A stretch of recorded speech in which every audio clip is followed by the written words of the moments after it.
Mes amis, bien le bonjour. Dans ma vie, j'ai fait énormément d'aéroclubs, d'écoles, d'instituts, et il n'y a pas un seul endroit qui enseigne comment purger un réservoir d'un avion de tourisme correctement, en regardant ce qu'il faut pour éviter un certain nombre de pièges. Et malheureusement, chaque année, ça cause des accidents, typiquement des pannes moteurs juste après le décollage, dont certains, comme celui qu'on va évoquer aujourd'hui, qui est arrivé en Écosse le 23 décembre 2024, eh bien, certains sont mortels. Alors, je vais vous parler un petit peu du problème, on va parler du dossier qui nous intéresse aujourd'hui, essayer de tirer des conclusions.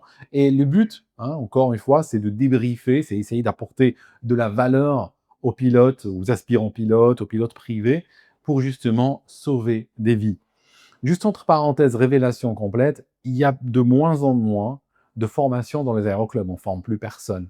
Ça signifie que très souvent, quand tu arrives dans un aéroclub aujourd'hui, tu as des, tu as des gens qui vont te donner un site web, ils vont te recommander un site web pour passer les QCM. Ils vont te dire, bon, ben, il y a des examens, il y a tant d'examens.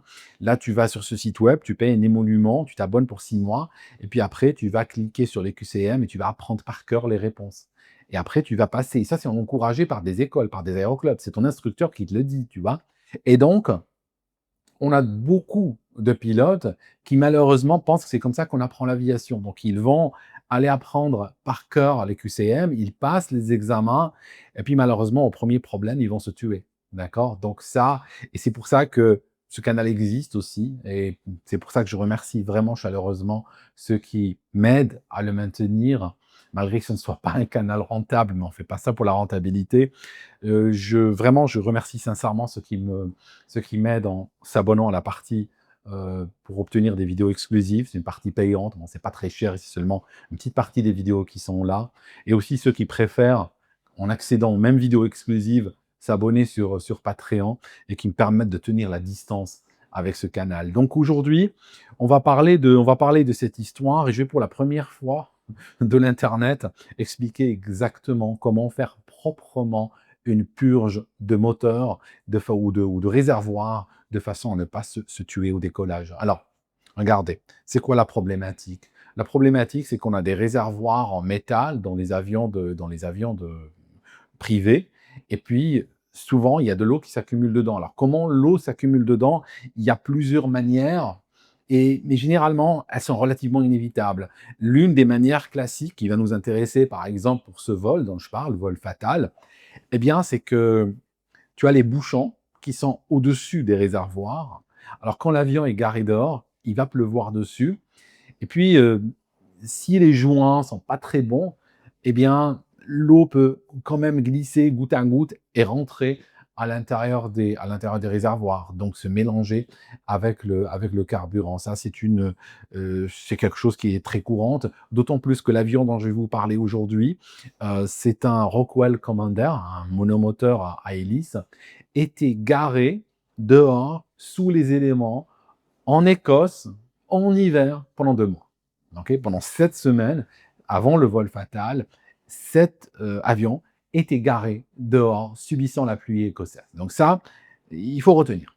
Deuxièmement, il y a une autre manière aussi qui peut toucher même des avions qui sont dans un hangar, c'est les variations de température. Tu peux avoir la nuit des températures négatives. Le jour, il y a le soleil qui monte, la température devient un petit peu positive. Et puis ce cycle-là, hausse-baisse de température, peut créer de la condensation. Je te donne un exemple tout bête. Tu ouvres le frigo, tu vas sortir une canette de boisson bien fraîche. Tu fermes le frigo, tu vas voir que ta canette, très rapidement, elle va se couvrir d'une couche d'humidité. C'est l'humidité de l'air qui condense dessus. Donc, exactement de la même manière, tu peux avoir des ailes qui sont glacées parce qu'exposées à une faible température. Tu as un air chaud qui arrive dessus, et puis tu as de la condensation dehors, mais aussi à l'intérieur. Et avec le temps, bien sûr, ça peut s'accumuler. Alors, l'accident a eu lieu le 23 décembre 2024, donc 2 jours avant Noël. On a le pilote qui a une cinquantaine d'années, un peu moins de 200 heures de vol, et il va venir donc à l'aéroclub pour faire un petit vol local. Donc il devait décoller, revenir, atterrir au même aéroport. Pour te raconter un petit peu ce qui s'est passé durant l'année 2024 pour cet avion qui était assez peu utilisé par ailleurs, c'est qu'au mois de juillet 2024, le pilote a constaté qu'il y avait de l'eau qui rentrait dans les réservoirs. Il a constaté cela. Il a fait venir une compagnie de maintenance. Ceux-ci ont changé les joints sur les bouchons, gauche et droit, versé un peu d'eau. Ils ont pris un jerrycan, ils ont versé un peu d'eau sur les ailes. Ils ont vu qu'il n'y a pas d'eau qui rentre. L'avion a été validé pour voler. Ça, c'était en juin.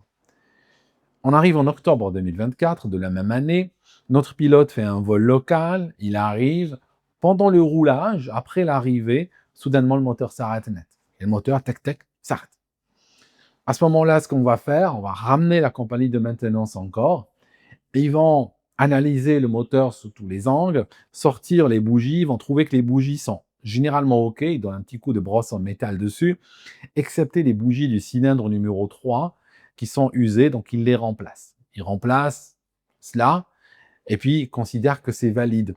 Euh, il y a peut-être d'autres problèmes qui leur ont échappé, parce que s'il y a juste les bougies du cylindre numéro 3, on s'attend à un moteur qui fonctionne mal, qui a moins de puissance, qui a un ralenti instable, mais pas nécessairement une panne brutale comme celle qui a été connue.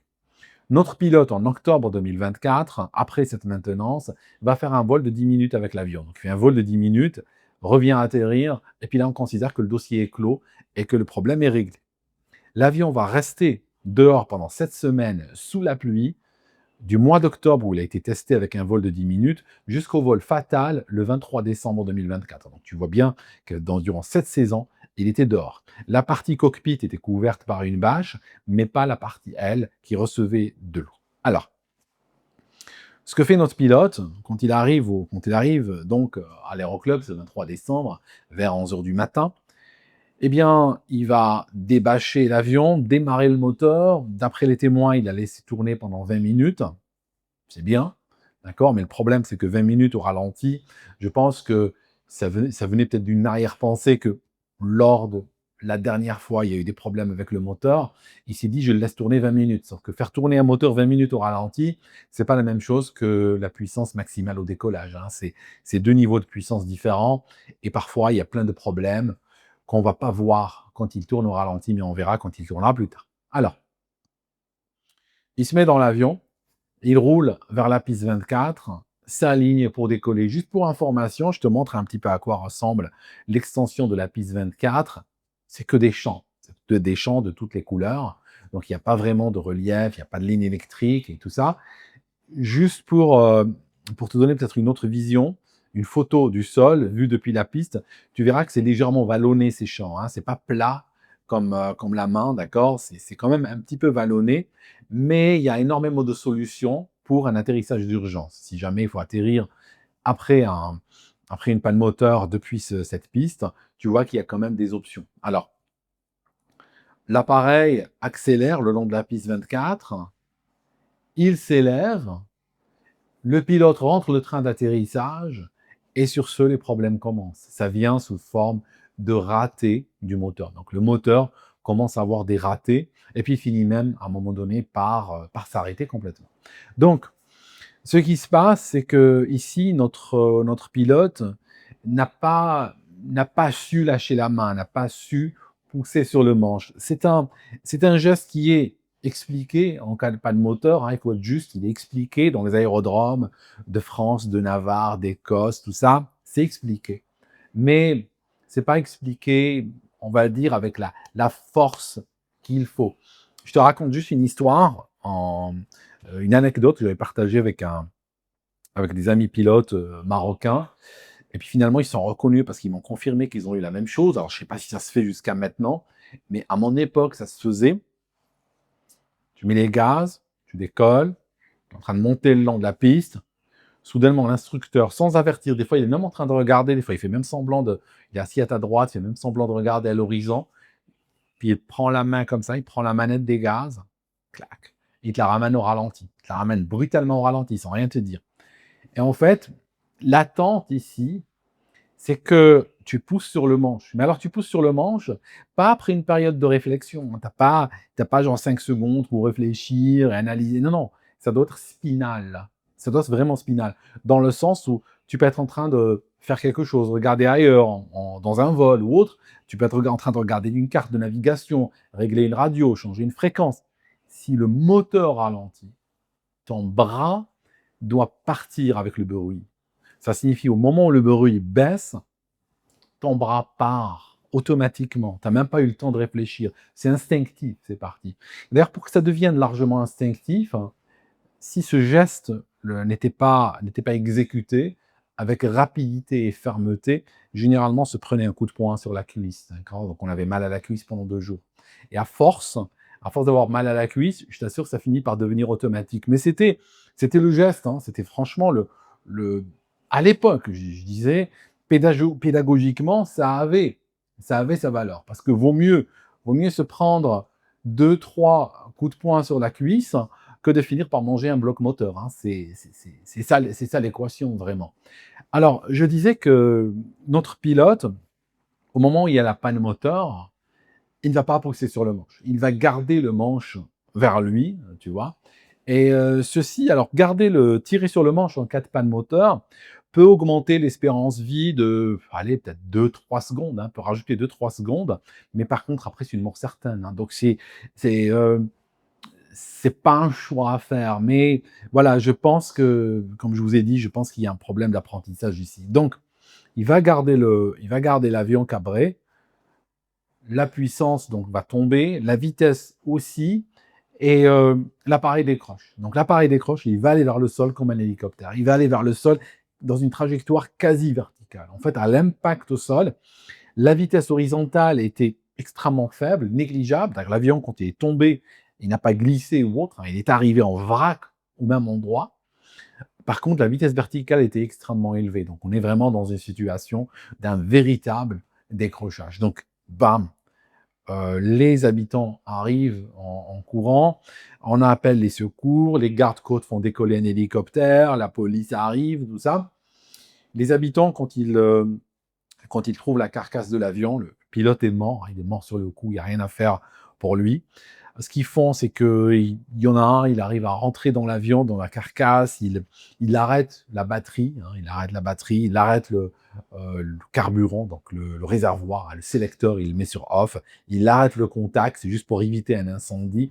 Et heureusement, il n'y a pas eu d'incendie. Les enquêteurs débarquent par la suite, ils vont prélever du carburant des réservoirs, ils arrivent à pomper 20 litres de carburant, donc de l'Afgaz 100. Et voilà ce qu'ils vont trouver. Ils vont trouver qu'il y avait des quantités énormes d'eau dans le circuit de carburant de cet avion-là. Alors, le pilote a probablement purgé. Les caméras de surveillance de l'aéroport ne permettaient pas d'être affirmatif parce que la partie où était garé l'avion était un petit peu cachée.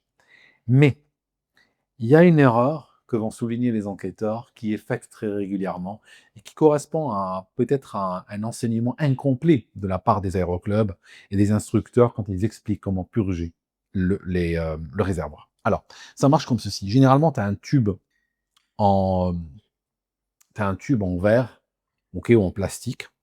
Et puis, ce qu'on te dit, c'est qu'il y a 2 purges sous les ailes, d'accord? Donc, sous chaque demi-aile, tu as normalement un petit robinet avec un ressort. Donc, tu vas appuyer dessus avec ta bouteille.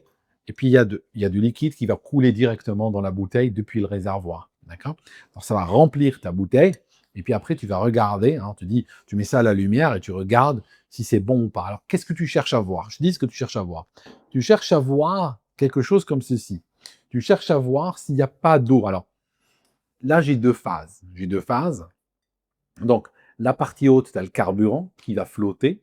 Okay, tu as le carburant qui va flotter au-dessus. Et puis, la partie basse, ici, tu peux avoir de l'eau, des fois un petit peu colorée, hein, avec du carburant. D'accord? Donc, ça, c'est juste une simulation que j'ai faite. Il n'y a pas de vrai carburant là-dedans, hein. Ça, c'est de l'huile de cuisine et ça, c'est de l'eau. Hein, okay, mais juste pour te situer. Donc, généralement, on leur dit, dans les aéroclubs, c'est que si tu vois de l'eau, hein, tu peux voir de l'eau en bas de ton tube, d'accord? C'est que, bon, tu vois, bah, tu as récupéré l'eau qui était dans les réservoirs, d'accord? Après, ce qu'on fait, c'est qu'on va la jeter, hein, on va verser ça voilà, dans la nature, à un côté, hein, ça pue toujours l'essence autour des avions, hein, le sol est imbibé de carburant. Et Typiquement, on fait ça le matin avant chaque départ. Quoique dans les aéroclubs, on fait ça après chaque vol, le plus souvent, enfin avant chaque vol, tout simplement pour des raisons pédagogiques. Donc ce qu'on va dire, on va dire toujours à l'élève, vas-y, fais-le, juste pour l'habituer à le faire. Mais en réalité, ça n'a pas de sens à le faire si l'appareil a le moteur encore chaud, tout ça, il vient de rentrer, on vient de refueler, ça ne sert à rien. Mais l'idée, c'est que avec l'habitude, les élèves pilotes voient tout le temps ça. Ça signifie quand ils vont purger, ils voient tout le temps, 100% carburant, 100% carburant. Donc ils développent cette idée, et c'est là où ça devait devenir mortellement mortel et insidieux, c'est que ils disent tiens, il n'y a qu'une seule phase, hein, je ne vois pas deux, c'est pas comme ça, hein, je ne vois pas deux liquides, je vois un seul. Et en fait, ce qui fait que ça, c'est purement du carburant, tu vois. Donc les réservoirs sont propres. On peut purger également au niveau, il y a beaucoup d'avions qui ont un purge qui est ailleurs, qui est au niveau du bloc moteur, hein, ou bien qui est au niveau du filtre. Généralement, c'est caché par une petite porte. Et puis, tu vas donc purger au niveau des réservoirs et après, tu vas purger un peu plus proche du moteur, au niveau du filtre ou autre. Regarde avec ton instructeur ou dans le manuel de l'avion, il y a un troisième point de purge égal. Bon, il est où le problème? Quel est ce jour-là? Ah ben, c'est ceci. C'est que tu peux purger, et finir avec ça. Regarde. Ça, 100% carburant, et ça, c'est 100% eau. D'accord? Mais comme les pilotes ne sont pas, on leur dit jamais identifie le liquide que tu as sorti. On leur dit juste vérifie si tu as ça. C'est une phase. D'accord? Et beaucoup d'ailleurs, ne se cassent même pas la tête, hein, ils y vont, ils sortent du liquide, ils vont aller le verser à côté, et puis c'est tout. Dans la majorité, c'est comme ça que ça passe. Ils ne regardent même pas. Les pilotes font ça souvent. On leur dit, tu regardes. Donc ils regardent. Ils ne savent pas trop ce qu'ils regardent. Ils mettent ça contre le ciel, hein, contre le ciel bleu. Contre le ciel bleu, ça paraît bleu, un peu comme la couleur de l'essence. Alors que là, j'ai des litres et des litres d'eau dans les réservoirs, et ce que je viens de sortir, c'est 100% d'eau. Mais cette eau-là, elle ne va pas être identifiée comme eau, parce qu'on n'enseigne pas qu'il faut identifier. On ne leur dit pas qu'il faut vérifier si c'est de l'eau. On leur dit, tu vérifies s'il y a ça, s'il y a deux phases, ou bien s'il y a une seule phase. Donc, beaucoup de pilotes pensent que du moment qu'il y a une seule phase, c'est bon. Or, quand il y a une seule phase, ça peut être ce cas où on a 100% de carburant, mais ça peut être ce cas où on a 100% d'eau. Donc là, si j'ai plusieurs litres d'eau dans mes réservoirs, je sors ça, bon, ben, c'est blanc, mais si je fais ça vers le ciel, ça paraît bleu, bon, ben, ça sent le carburant de toute manière, hein, parce qu'une eau qui est contaminée de carburant. Donc, qu'est-ce qui va se passer? Eh ben, on va dire que c'est valide, ok? Et on va se ramasser. Donc c'est exactement ce qui s'est passé dans ce cas-là. En fait, il faut savoir aussi qu'il y a dans le carburateur de ce moteur, il y a une sorte de petit vase, hein, où il y a du carburant qui arrive, et il a une sortie par le bas. Hein, il a une sortie par le bas qui va justement vers la partie qui va mélanger, qui va vraiment carburer, qui va mélanger l'air et l'essence pour l'injecter dans le cylindre. Et en fait, ce qui se passe, c'est que comme la partie de récupération d'essence est vers le bas, et que ici, ça c'est de l'eau, hein, parce que l'eau est plus lourde que le carburant, eh bien, là-dedans, on va avoir de l'eau qui va arriver en premier vers les cylindres quand il y a de l'eau. Okay, et donc, c'est ça qui fait que le moteur s'arrête. Alors, juste pour information, notre pilote, ce qu'il a fait, durant la chute de l'appareil, durant le décrochage, il a pris la radio, il a appelé, il a fait un mayday. Il a appelé sur la fréquence. Okay, on sait bien que ça n'a aucun sens. Mais malheureusement, on voit même des fois des pilotes de ligne le faire. Hein. Il y a une urgence, on prend la radio, on commence à appeler avant d'avoir géré l'urgence. Donc ici encore, on voit ce manque d'entraînement. Et c'est un pilote, je pense qu'il a été plus ou moins trahi par le système, hein, carrément. Hein. Il faut pas se mentir. Hein. Lui était correctement qualifié, il a payé sa formation, tout ça, sans réaliser qu'on lui a donné les angles morts énormes qui se sont accumulés jusqu'au moment où ça lui a coûté la vie. Hein. Et c'est extrêmement malheureux. Donc voilà, mes amis, très important quand on purge les réservoirs, c'est ne pas juste purger et puis aller jeter comme ça parce que d'un geste mécanique, vérifier ce qu'on a sorti.